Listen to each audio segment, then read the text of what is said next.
Hace ya unos meses os hablaba del que para mí fue el monoplaza de Fórmula 1 más exitoso de la historia, el McLaren Honda MP4/4 de 1988.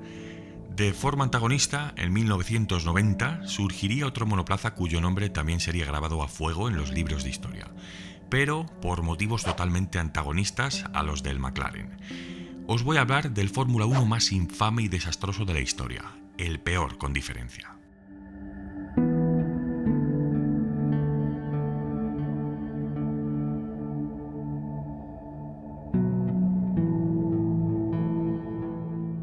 El final de los años 80 y principios de los 90 en la Fórmula 1 sí que estuvo tristemente definido por humildes, limitados y digamos que a la vez famosos equipos italianos que tenían grandes ideas y ambiciones, pero por otro lado muy poco presupuesto para materializar todo aquello. Digamos que era pura pasión e ilusión, sin más. Teníamos a Minardi o la Scuderia Italia que partían de chasis Dallara y sí que lograron conjugar algunas actuaciones decentes. Pero también tuvimos a Coloni con su motor Subaru o Andrea Moda, que fueron un auténtico desastre en todos los aspectos. La temporada 1989 marcaba el fin de los motores turboalimentados y el regreso de los atmosféricos. Esto llevó a los equipos y a sus ingenieros a darse el lujo, o la maldición, según se mire, de diseñar nuevas unidades de propulsión para sus nuevos monoplazas. Así pues, Ferrari retomaba su clásico V12, un rasgo distintivo de los monoplazas de Maranello hasta la llegada de los motores turbo. Pero si nos remontamos unos años atrás, hacia 1966 en concreto, en Ferrari también se había estado barajando un extraño bloque W16 de 4 bancadas de 60 grados. Era una arquitectura bastante parecida a la de los motores de avión, y la verdad que muchos de aquellos ingenieros italianos más prolíficos de la automoción procedían de este sector, de la aviación. Orazio Sata, Vittorio Jano, Lampredi, etc.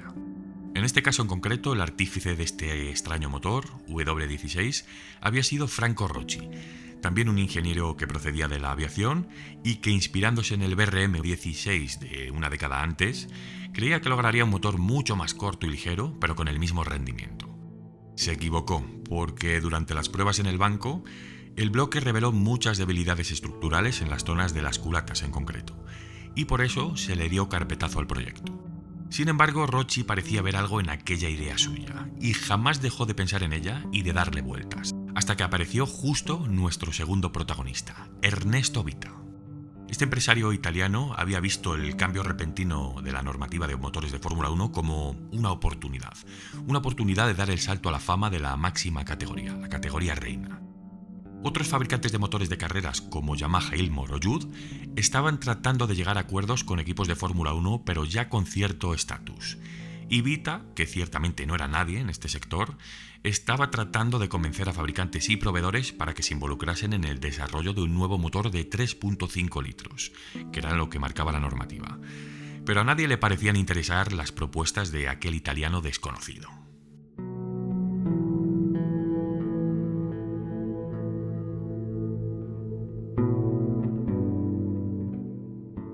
Es aquí entonces donde llegaría el primer error garrafal de Ernesto Vita. Al no encontrar apoyo en terceros, decide forjar su propio equipo de Fórmula 1, sí, al parecer sin saber el coste, el trabajo y toda la complejidad técnica y estructural que esto conlleva. Y es que no dejaba de ser un hombre ambicioso, así que sin pensar demasiado, funda, como os digo, su propia escudería en Módena, Italia, y la registra como Life Racing Engines. Life, como podréis comprobar, era la traducción directa del inglés de Vita, que es vida en español. El segundo error sería seguir con prisas. Vita no tenía nada de nada, ni chasis siquiera. Así que en lugar de invertir un mínimo en desarrollo, recibe una oferta de Lamberto Leoni. Este nombre había corrido con el equipo First Racing en la Fórmula 3000 y queriendo dar el salto a la Fórmula 1, anteriormente le había encargado el diseño de un nuevo chasis a Richard Di Villa. Bueno, un chasis que no se llegó a utilizar porque realmente era un desastre. Pues a Vita no se le ocurre otra cosa que comprar este chasis para su nuevo monoplaza. Un chasis que ni siquiera había sido utilizado, que había quedado descartado. Y esto es lo que tiene involucrarse en algo de lo que realmente no tienes ni idea, que das puntadas sin hilo. Ahora faltaba el motor, y Vita tampoco pensaba invertir a estas alturas. Entonces se entera de aquellas prácticas que Franco Rocci había hecho con aquel W16 y directamente contacta con él para ver qué puede contarle al respecto.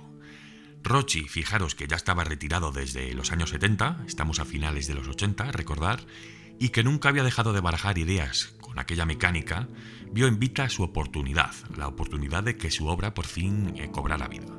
Ya estaba hecho, chasis y motor, ale, a correr a la Fórmula 1.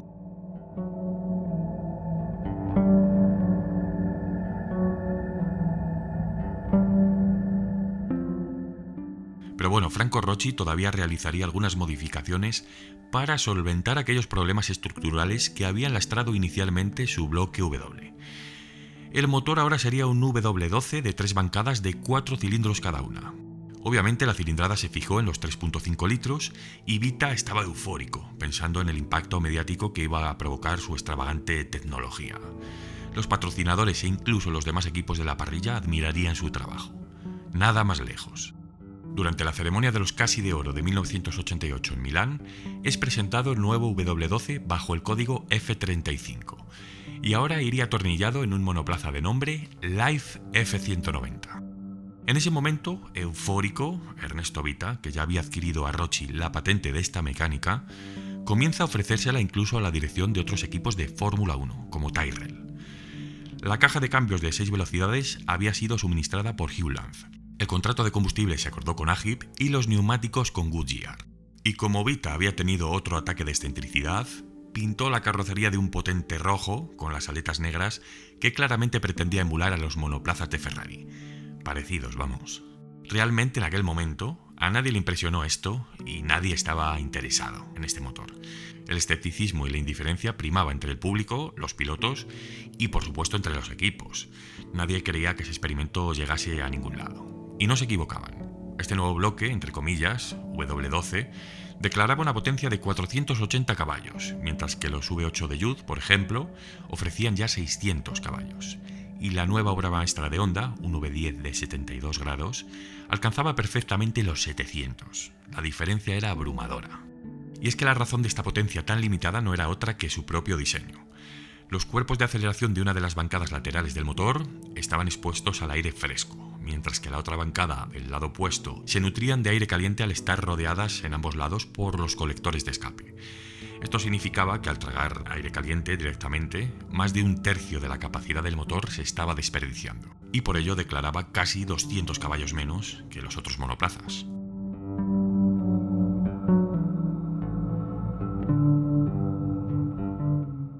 Por si fuera poco, aquella nueva arquitectura incrementaba los costes y perjudicaba el centro de gravedad, ya que el motor era más alto, y esto obviamente se traducía directamente a la pista con un manejo horrible. A lo que no olvidemos hay que sumarle el pésimo chasis que le habían encalomado a Vita. El siguiente paso fue contratar a Gary Brabham, hijo de la leyenda y 3 veces campeón del mundo Jack Brabham. A este se le uniría como piloto de pruebas Franco Scapini, que hace apenas un año atrás había estado pilotando un Lancia LC2 del Grupo C. Pero Scapini era a todos los efectos un piloto de pruebas, en exclusiva, dado que los limitadísimos recursos del equipo únicamente podían presentar un solo monoplaza en la pista. Brabham había firmado un contrato por 2 años y debutaría en el GP de Phoenix, en Estados Unidos 1990. Aquí el equipo ya vino sufriendo varios problemas con el motor durante la precalificación, y es que la sesión había durado tan solo 4 vueltas. Gary Brabham tuvo que detenerse varias veces por problemas eléctricos, y cuando el motor comenzaba a alcanzar cierto régimen de revoluciones, la inyección electrónica Magneti Marelli entraba en crisis, obligando al equipo a elegir, posteriormente, un nuevo proveedor para su sistema de alimentación. Brabham acabó último, a 30 segundos nada menos de Claudio Lange, quien había marcado el peor tiempo con el Eurobrun. Fijaros qué desastre. El coche era tan pesado y tenía tan poca potencia que sus tiempos de clasificación eran similares a los de los vehículos de Fórmula 3. Eran tiempos, recordar, en los que la precalificación era obligatoria, y entonces Life no logró clasificar ni una sola vez de 14 intentos realizados. Es más, rara era la vez que el monoplaza lograba completar más de 8 vueltas seguidas. Los problemas mecánicos salían por doquier, la electrónica, las bombas, era un desastre legendario, el peor monoplaza de la historia, y aún no hemos visto nada.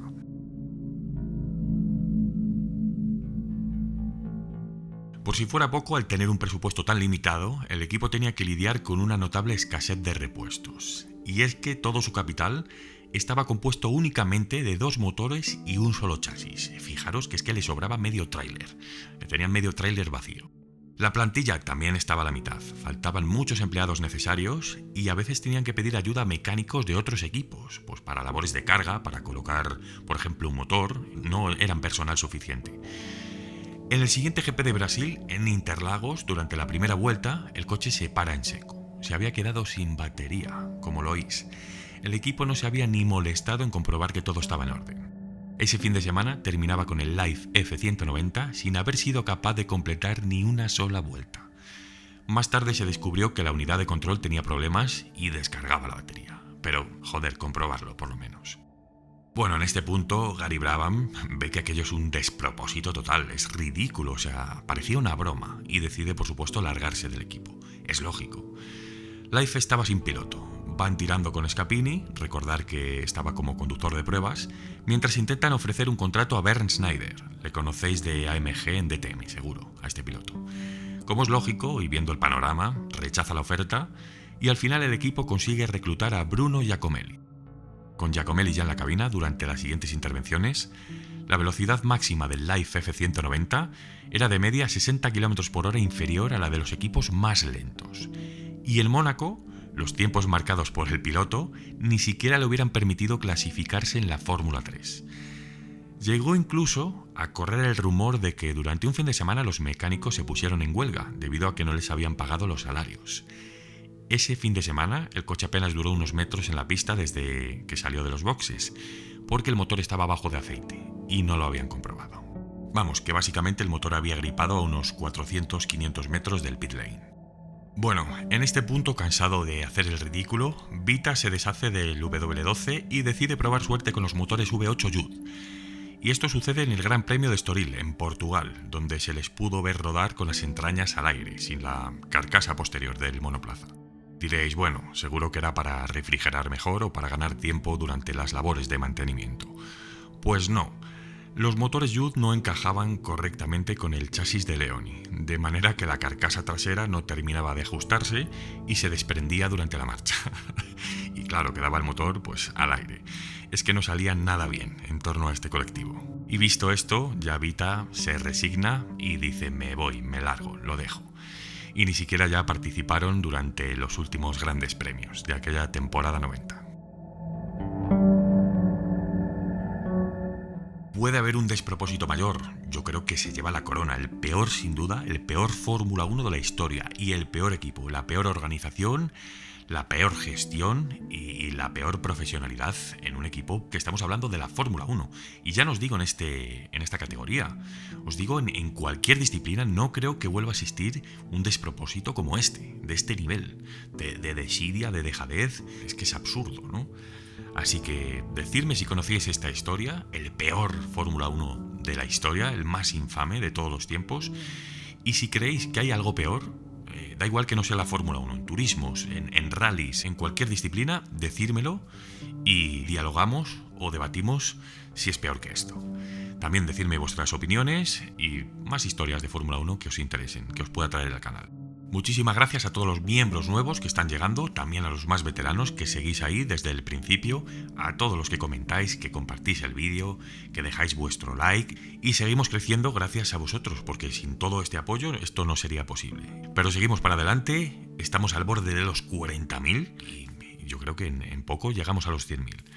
Así que gracias a todos y nos vemos la semana que viene. 21:00.